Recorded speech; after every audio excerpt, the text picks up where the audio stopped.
I think that the universe is a neural network for 4 reasons. One, the primary function of any neural network is to receive, process, and store information. 2, the universe displays these functions through various means. 3, neural networks can be found in nature. 4, therefore, the universe must have some form of intelligence. The universe is a collection of information from countless sources.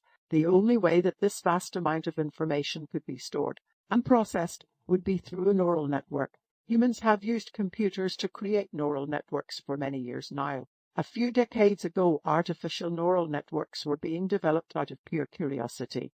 The human brain is a neural network. It processes the infinite amounts of information that is provided by our senses and stores this data for future use. This allows humans to make decisions but also create complex ideas. The universe is a collection of information from countless sources.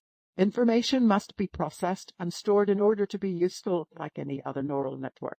No one can argue against the fact that the world around us has been shaped by intelligence over billions of years.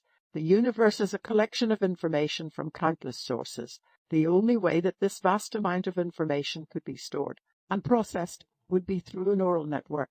Humans have used computers to create neural networks for many years now. The human brain is a neural network. It processes the infinite amounts of information that is provided by our senses and stores this data for future use. Thank you for watching. Please like, share, and subscribe to the YouTube channel. We will be uploading videos on a daily basis. You can also leave a comment in the comments section on your opinion on the subject. And if you agree with the AI, you can also leave recommendations. What we should ask GPT-3 AI.